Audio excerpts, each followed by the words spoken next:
Welcome back to Through a Scottish Prison, folks. Got a very, very special treat for you all today. I am joined today by the leader of the ALBA party, Alex Salmond. I don't need to, for once, do an introduction or tell you who I've got. The man here speaks for himself. Alex, welcome to Through a Scottish Prison. Welcome. Well, I'm delighted to be in Through the Prism. I'm just finished our Declaration of Scotland press conference, so I'm in full press conference mode, but delighted to be on the Prism. Well, we're delighted to have you. And can I just say, there's certain traditions in the Prism, and I have to do this.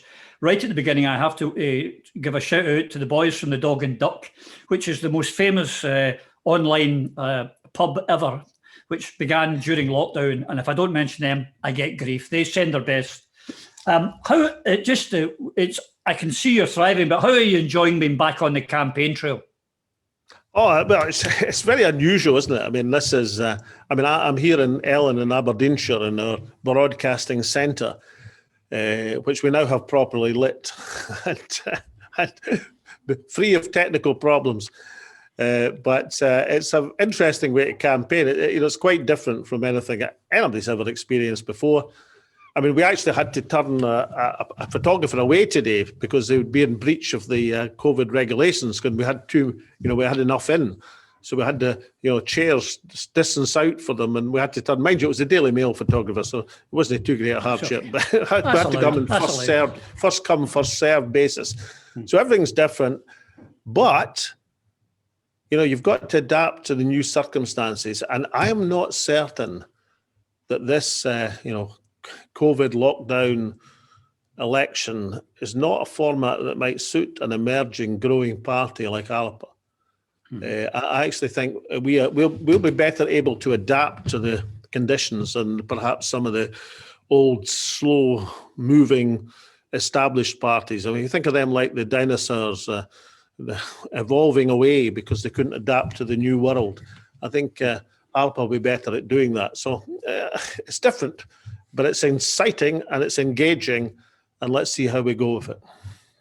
Indeed, I would like to compliment you on behalf of not just myself, but I think all the new media, that you have actually embraced the new media, and you're pointing out in these times. I think it's a wise way to go. We have a good reach, especially to the core vote of the independent supporters. But one of the things I'd like to ask you is, the message of the campaign is obviously we want a supermajority. Can you tell the listeners and viewers the difference between having a simple majority as opposed to the advantages of having a supermajority? Well, I can illustrate that in two ways.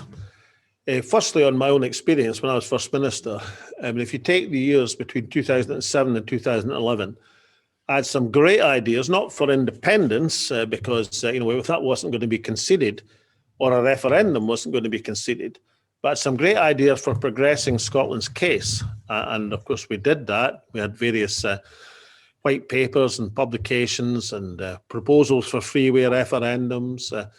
And I was all the time trying to negotiate with first Gordon Brown and then David Cameron about how to get additional powers for the Scots Parliament. And I had some fantastic proposals.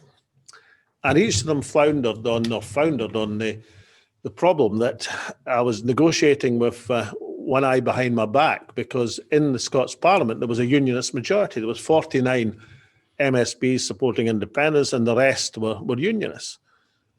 So that severely constrained. So the government between 2007 and 2011 did some amazing things. If you remember, Lord Foulkes of that ilk said that we were cheating because we were trying to become popular.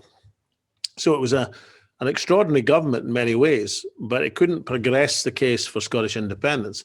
Then, of course, in 2011, all changed. But even in 2011, in order to persuade David Cameron to give us a Section 30 referendum, I had all sorts of feints and manoeuvres and making sure they didn't know what we were going to do if they didn't give us what we wanted in the negotiations, and culminated in the Edinburgh Agreement.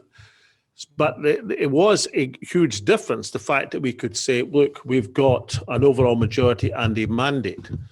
Now, think of that now, and think of the lack of progress. And let's face it, there have been total lack of progress in the last 7 years. and compare that with where Scotland could be if there was not just a bare majority of independents supporting MSPs, but a supermajority. In other words, not 70, but 80, as the Sunday Times poll would suggest, or perhaps 90, which I believe is well within reach. And 90 MSPs supporting independence means that there's only 30 supporting the union.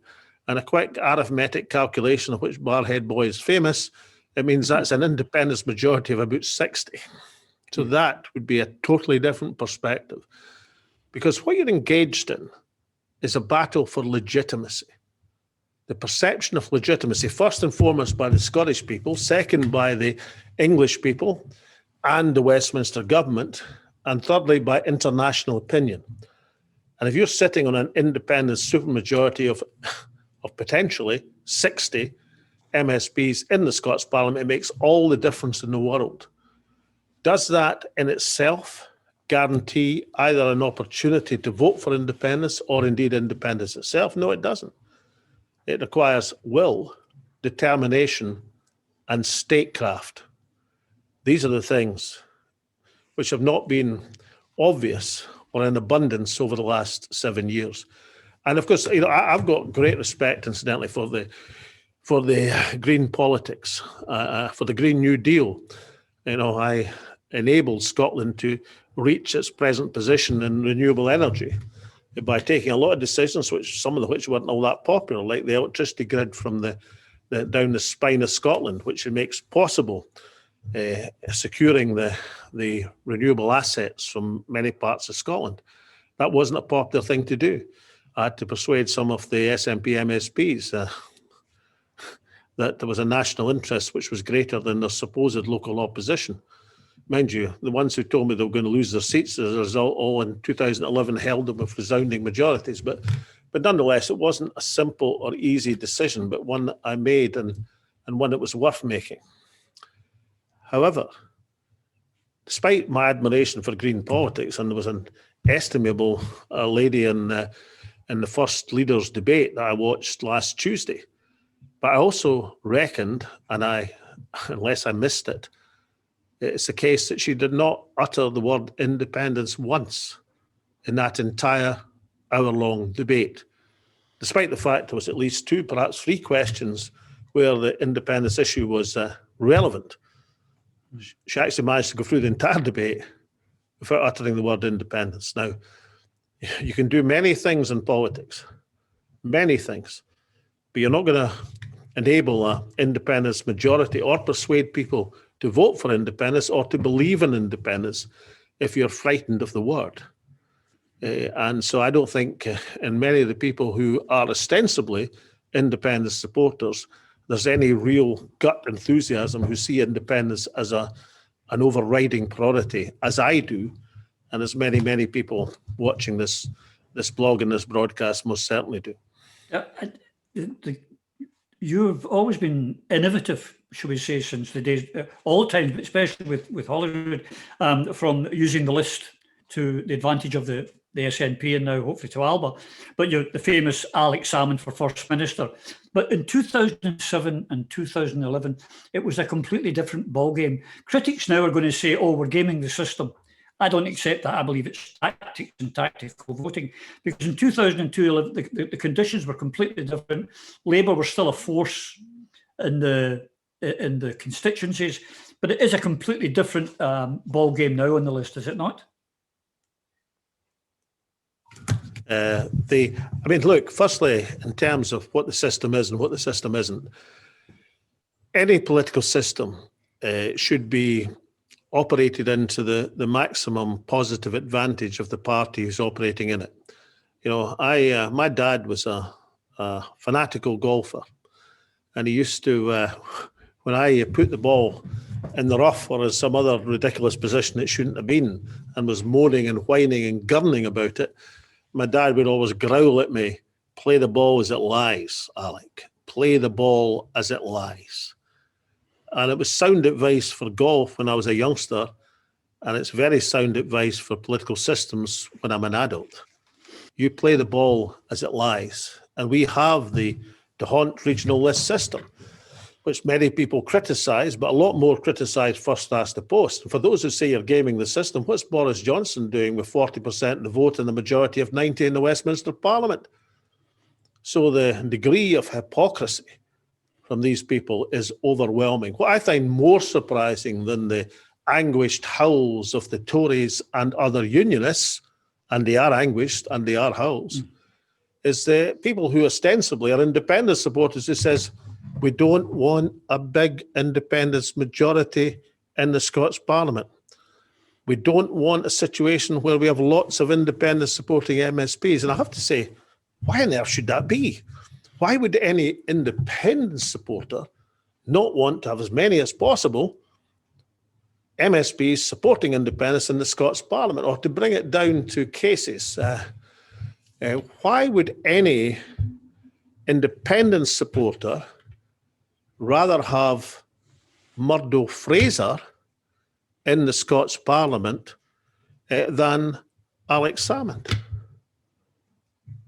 Is there really lots of independent supporters around Scotland who think that Murdo Fraser is such an adornment to the Scots Parliament that we should protect his position at all costs?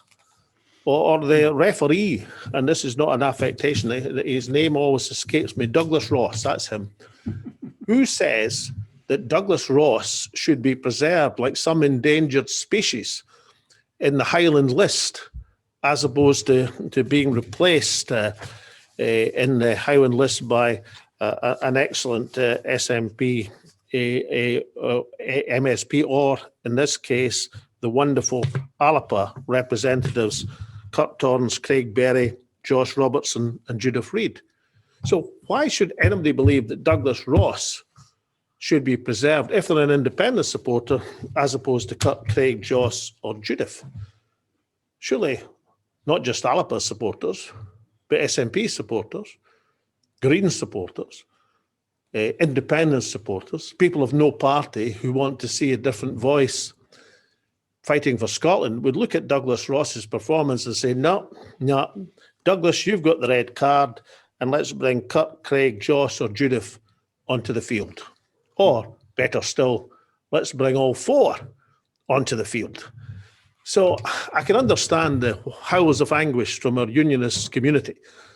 What I can't understand is independent supporters not seizing the moment and electing ALBA MSPs. Now, I'm speaking from Ellen in Aberdeenshire. Here, there were 137,000 SNP votes on the list at the last election. They elected 0, big round 0 MSPs.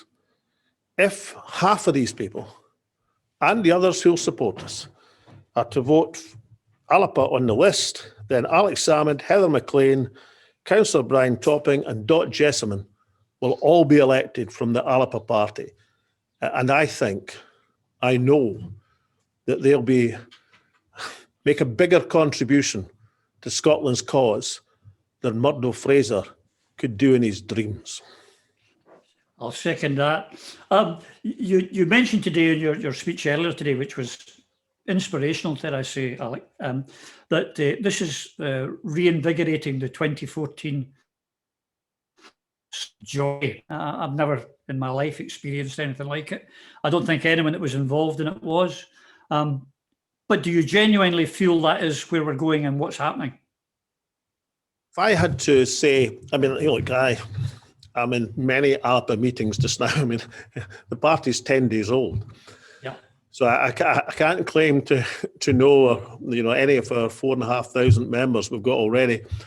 I can't claim to know all of them in the terms that I used to know folk in the SNP back in the 1990s.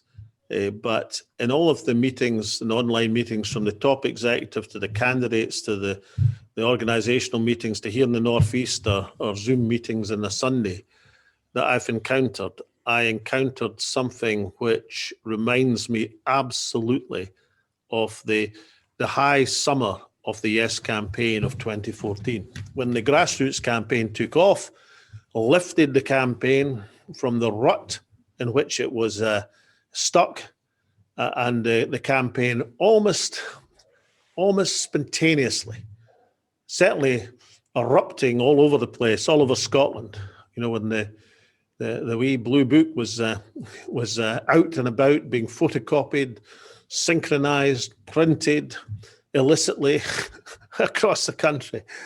When people were turning up to meetings when they weren't meant to turn up, when meetings were turning up when they weren't meant to be turning up, and all sorts of activity was sprouting all over the place, and 1,000 flowers were blooming in that high summer. In the aftermath of the Commonwealth Games in Glasgow, that high summer of the Yes campaign, if I was to describe ALBA in a single phrase, it's the political rebirth in the form of a political party. This is the Yes campaign reborn 7 years later. And Joyce, and I have to agree with you, the feeling, I have to say, since ALBA came on to us has been just, it is very reminiscent of that, and I hope it continues. Once we get beyond the election on May the 6th, what do you see as the first steps for the supermajority? Because I'm going to say with the supermajority, because I truly believe the Scottish people will not allow this chance to slip through their fingers.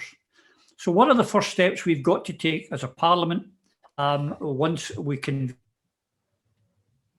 First step, week one, the parliament should mandate the government to open independence negotiations with Westminster, with Whitehall. That instruction must go to the government in week one of the parliament. You've got to start as you've been to go on. And I have so much impatience with those who say, oh, we should wait till the pandemic's over, wait till this happens, wait till the next thing happens, wait till after Brexit, wait for this, wait for that, wait till Jack and Ori comes back on television. No. If independence is the priority we believe, get it started in terms of negotiation. The negotiations are going to take some considerable time, and it's going to require us to move mountains to get Westminster into a democratic and reasonable and fair negotiations. You start as you mean to go on, and you start in week one. And let me just say to people, no, I'm not talking here about the mainstream media, they'll say what they like, who say, oh, well, we've got to wait till the pandemic's over. Well, obviously, ALBA is bringing forward next week, as you know, the best reconstruction plan, actually the only reconstruction plan I've seen, because nothing in Westminster, and I have to say the Scottish Parliament, that I've seen in economic terms is meeting the scale of the challenge that we now face. I saw Ian Lawson posted a blog last week about Scottish exports. I mean, the falls because of the pandemic and because of Brexit, of course, are catastrophic. You know, it took us years, decades, to build up the quality langoustine market across Europe and elsewhere. We changed the name of the species from Scottish prawns to langoustine. And we got it as the highest quality shellfish you can get in the great restaurants of Europe and beyond, commanding high prices. The price, of course, has collapsed as a result of Brexit and some interruption with the pandemic as well, but mainly as a result of Brexit.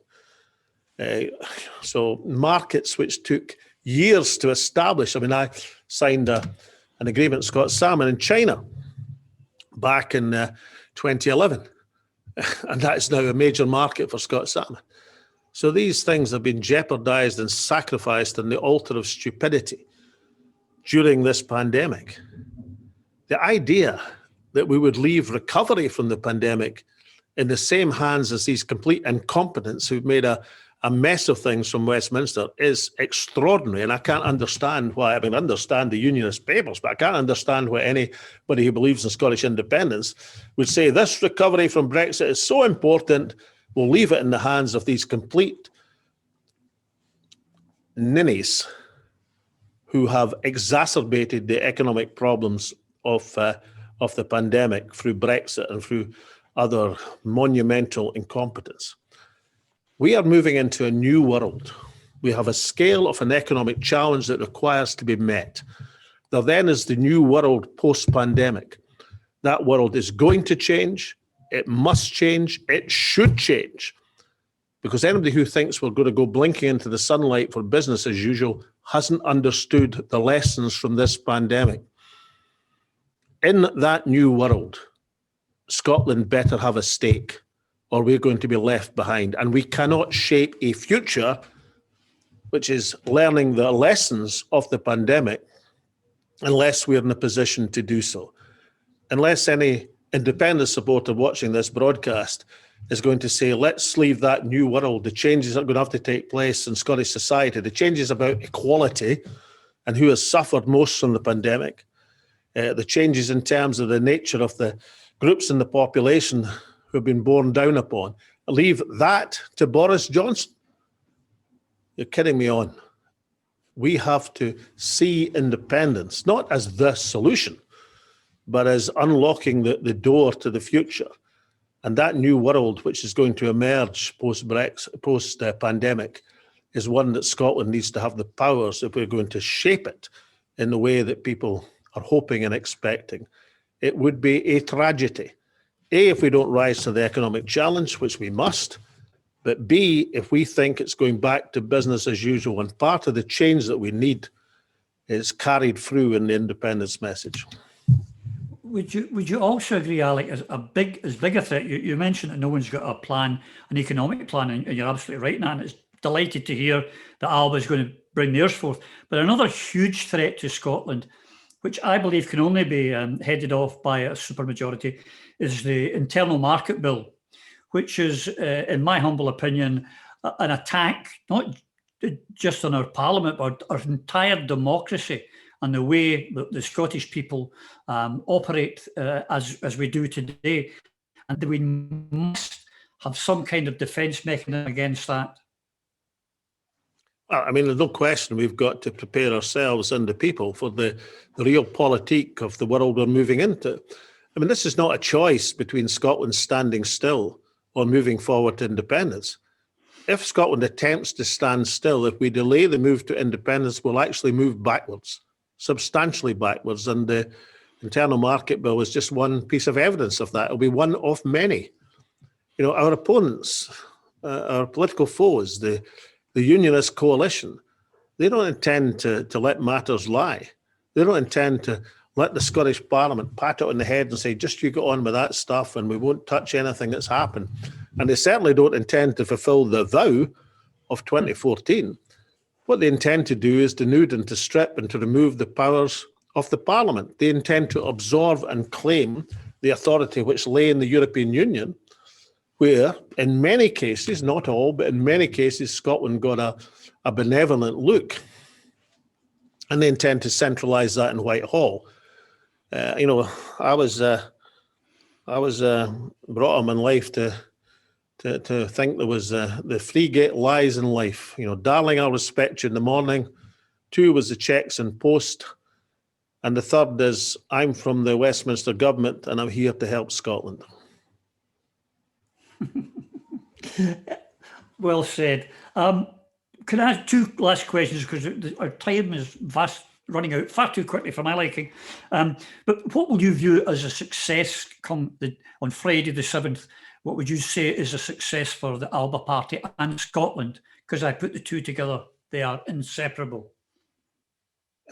In a sense, ALBA's already been successful because we've injected independence into this election debate. If we hadn't arrived on the scene 10 days ago, then that stupefyingly boring election debate on the BBC last week would be par for the course. Except it wouldn't just be the Green lady who wasn't discussing independence or uttering the I word. Nobody would. Why would they? Because it wouldn't even rate as a serious issue. I mean, there might be a debate about the timing of a referendum, but listen, a referendum isn't independence. You know, as the person who delivered the independence referendum in 2014 to give people the opportunity to vote themselves to freedom, my strategic objective was not to have a referendum. My strategic objective was to deliver independence for the country.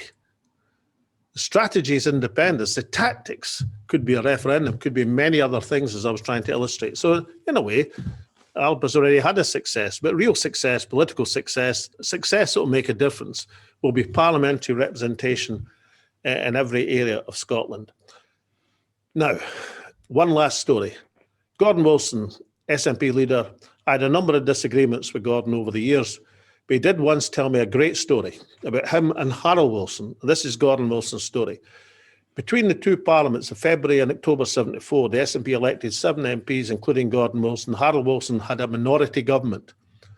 And Gordon Wilson went up to his namesake in the corridors at Westminster one day and said, you'll be worried about what we're going to do. There's 7 of us now, and you're going to depend on our votes to get through to the autumn. And Harold Wilson said, I'm not in the slightest worried about what you're going to do. You're going to have no choice but to support me, given the measures I'm bringing forward. I'm not in the slightest worried about the 7 of you. What worries me is the 36 second places you've got the length and breadth for Scotland in Labour seats. That's what worries me.